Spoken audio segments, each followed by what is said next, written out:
This Saturday night, April 20th at 7 p.m. at All Saints Anglican Church, the Winnipeg Baroque Festival will be presenting the seventh concert in what has been so far an amazing week of performances. Called Fidem in Fidibus, or Faith in Fiddles, this concert will showcase Baroque chamber music from the 17th century, Italy, Austria, and Germany.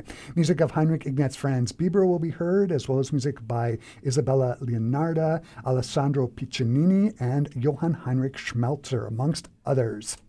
The concert will feature some of Winnipeg's finest Baroque string players. The ensemble consists of Momoko Matsumura on violin, Tatiana Friesen on violin and viola, Jennifer Thiessen on viola and viola d'amore, Nathaniel Froese on cello, Theresa Thordarson on keyboards, and John Himes on guitar. And joining me here in the Classic 107 studio to talk about Fidem in Fidibus, I am joined by Momoko Matsumura, Tatiana Friesen, and Theresa Thordarson. Hello to you all. It's nice to have you here. Hi. I'm first going to start the conversation now. Momoko, it's my understanding that you were the person responsible for putting this concert together. Can you first of all tell us how you came up with the idea for the concert? It's such a great idea. What made you want to showcase chamber music from the late 16th and 17th centuries? Yes. So I have been interested in historical informed performance practice. It's HIPP, and I just I was by myself first, but I through the music community in Winnipeg, I found one by one these amazing people, and this year's Baroque Festival, I decided to put ensemble together with those wonderful musicians. That's fantastic. And so how did you, so the musicians are just made up of friends that you've gathered, from around the city? Yeah, pretty much through music community. Nice. One of the things I was interested about when I was looking at the program was it's a diverse program, lots of sort of obscure composers. How did you gather the music together? Yes, it's kind of obscure if you look at Baroque music for like regular people. But we are playing pretty much. I think I would say normal Baroque composer for among people who likes Baroque music. Right. Yes, and so Bieber was one of the composer we really wanted to feature. And we picked up Bieber's music, and we decided to explore other composers who might have some connection to Bieber. I was doing some reading about the title of the concert. It's called Faith in Fiddles. Momoko, can you tell us where the name originally came from? Yes, this is coming from Bieber's handwriting letters, or he often put this Fidem in Fidibus on his published stuff. Right. Yeah. Fidem in Fidibus. And what I was reading was he meant that it had some specific spirituality, violin music. That's what his thinking was. Am I right in that? Spiritual means like religious? Yeah, religious meaning. My take is a little different, actually. Okay. Yes, and I think he is really creative individual, and Fidem and Fidibus is kind of like a word playing pun. Yes. So I think I don't think he meant to be like a spiritual, but he's a violin nerd. Yeah. And very creative person. So I think that's my take. Yeah. One of the things I love about Bieber is he writes scordatura, or unusual tunings for violins. He does this in the Rosary Sonatas, one of which you're going to be performing on Saturday night. Can you talk about why he does that and talk about how it's used in the first Rosary Sonata that's going to be performed on Saturday night? Actually, his first sonata in Rosary Sonata is normal tuning. Okay. It's not a scordatura. And the first one and the 15th one, which is Passacaglia, those are the two pieces which don't have scordatura. But other pieces, he put crazy scordatura setting every one. And I think why he did that was, sometimes scordatura makes it easier to play certain chords on the instrument. Also, instrument will vibrate, make better overtones. Yes. Also, he did it because he is a nerd. And so one of the piece, which is called the Resurrection, so he asked string player to put the strings cross on the bridge, so it looks like a crucifix. Oh wow! Yeah, that's wild. Yeah. And that one is one part of the Rosary Sonatas, right? Yes. Yeah, for our listeners, there's 15 Rosary Sonatas. Yes. Yeah, and they are representative of different parts of Jesus' story, right? That's right. There's actually quite a bit of Bieber on the program. You're doing 4 pieces by him. I'll ask the question of all of you. What do you enjoy about Bieber's music? Momoko, maybe I'll start with you. Yes, absolutely. His music is very creative, and it's a lot of stories. I was having fun thinking about, okay, what's this scene's about? And he doesn't tell you the story, but this music has an engravement on the manuscript.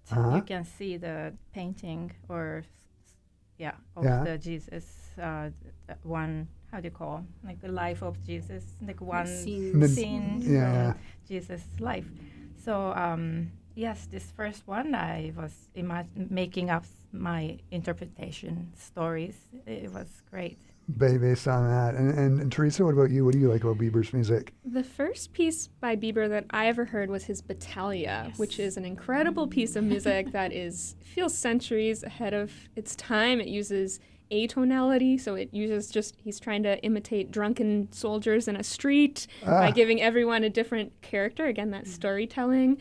And I loved it so much, and it was one of the things that drew me into Baroque chamber playing, for sure. That's still on my list. Maybe next Baroque festival. To play it. Yeah, and Tatiana, how about you? Yeah, but I'm reminded now that Battaglia was the first piece of Bieber's that I became aware of, and I was in a situation where I was actually playing it as part of the Tafel Musik Baroque Summer Institute. Which was early Baroque training for me. And I loved it. I loved how wacky he is sometimes with what he decides to smash together, and it works. And the other big thing for me is so much of his chamber music is actually written for many viola parts and friends. And we're in a situation in Winnipeg right now where we have a good handful of Baroque violists. Yeah. And nice problem to have. When so often in like a string quartet or an orchestra situation, you're kind of on your own as a violist with everyone else who's around you, it's really neat to actually collaborate in a chamber setting with other violists. So that has been a big part of this for me. That's fantastic. Theresa, I'm going to turn it over to you for a moment. You're playing keyboard in this concert. When I think of keyboards and Baroque music, the first thing that comes to my mind is continuo. You're sort of laying down the bass and bass line and the harmonies. And when I think of basses, I think about the figured basses that I had to harmonize and agonize over when I was in my undergrad, my first year of music theory. Are you going to be reading off figured basses for this concert? And can you talk about your harmonic role for it? For sure. Yeah, I do think that a lot of people have some trauma around figured bass, but the good news is that really, like, it's so much about the bass line. So early Baroque and even late Renaissance music, would have this bass line without figures. Good news for the theory student. And those musicians just knew the style. It was so in their training and in their listening that they would improvise chords on top of that bass line. Wow. So something like Monteverdi, if you went to last year's Baroque Festival, there would have been no figures, no chords implied except by this one line of bass notes.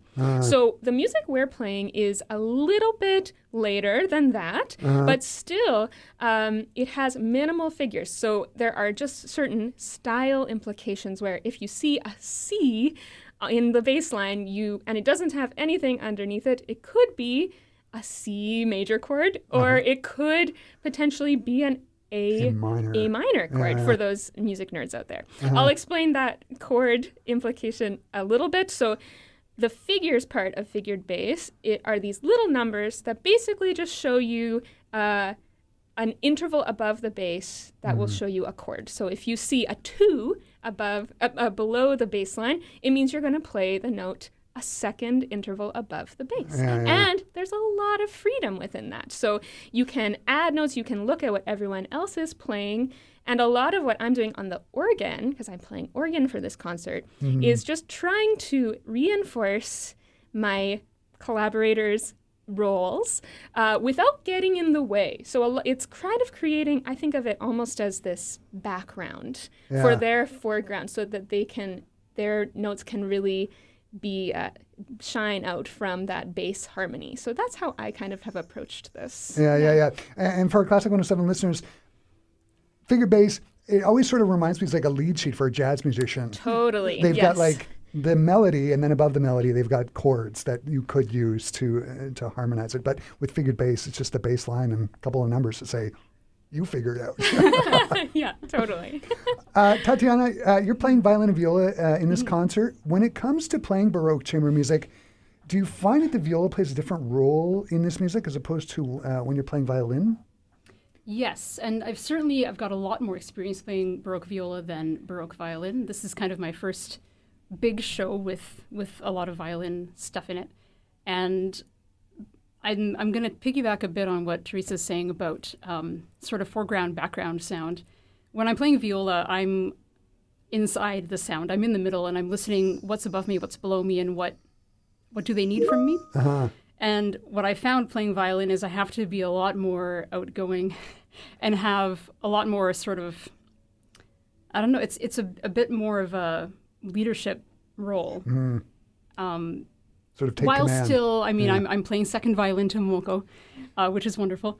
And sometimes that means I'm actually the highest sounding voice, but not always. So I'm still kind of using my viola brain to play this smaller, lighter, faster instrument.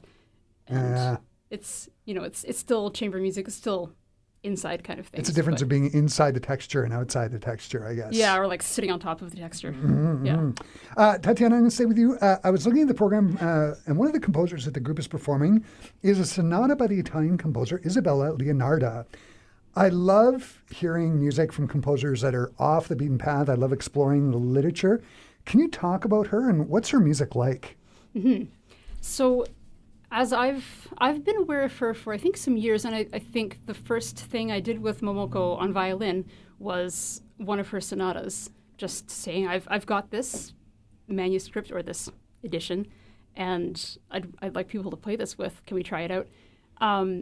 And since then, I've done a bit more learning about where she kind of fits into the music history story, and the short answer is she's a nun. And she's a nun during a time where lots and lots of women were being pushed into convents, basically, maybe with their consent, maybe not, often not. And you had this musical rebellion actually going on where, nuns were composing and singing and playing instruments that they were not actually allowed to be playing, to have in the convents. And it's happening at the same time as other kinds of rebellion. Like I was just reading this morning about a convent in Bologna where the nuns just started throwing rocks at people at church hierarchy who were approaching to, I don't know, come and give them more restrictions. And they kind of they had it, and they started with physical violence. And really interesting bit of music history, church history that maybe we don't always have.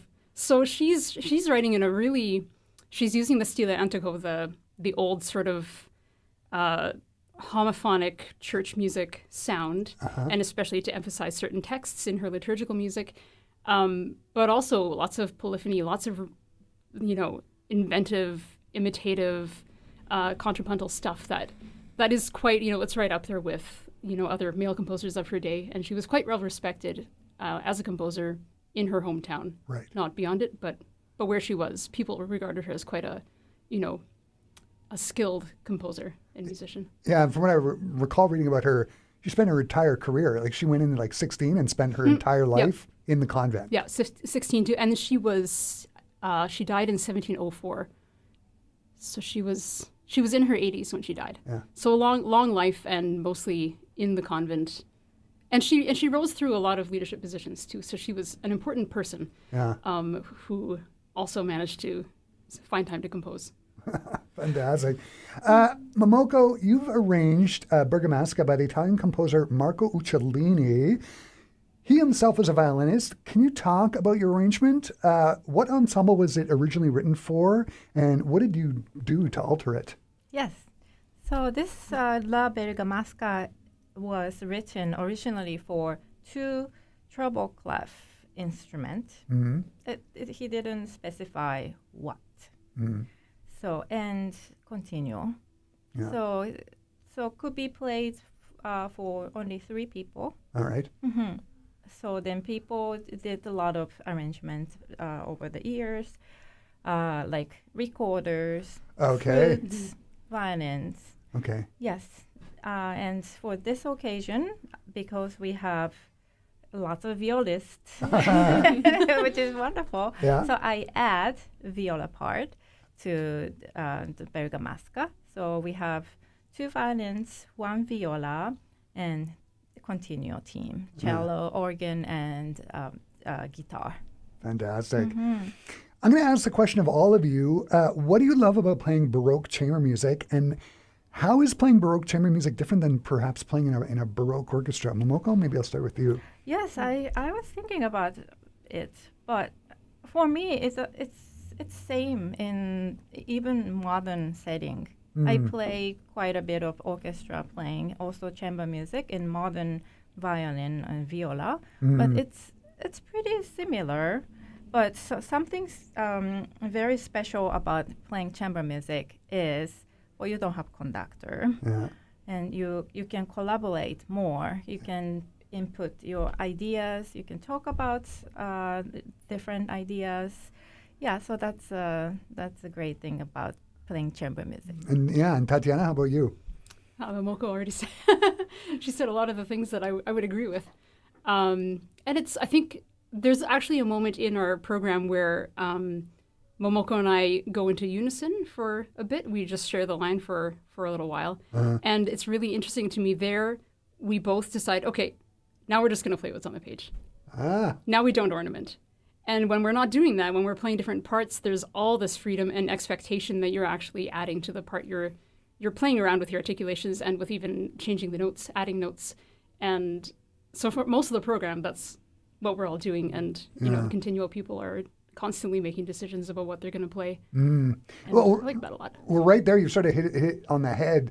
I mean, with Baroque music, very often there's treatises that have been written on ornamentation and extra notes and whatever, stuff that you might be able to get away with, maybe perhaps with Samuel Scheidt or somebody like that. But when you're playing Schubert, you can't do it. Yeah. The concert on Saturday night at 7 o'clock sounds like it's going to be just great. I'm going to go around the room.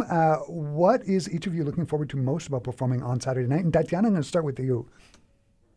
Sharing it with people. There's so few opportunities for people to hear historically informed performance, and we have great choirs, we have great singers that I think Winnipeg audiences are really enjoy and support. But it feels really neat to be able to say, look what you can do with a couple of fiddles, and what do you think of this? Yeah, and check this out. And Theresa, what about you?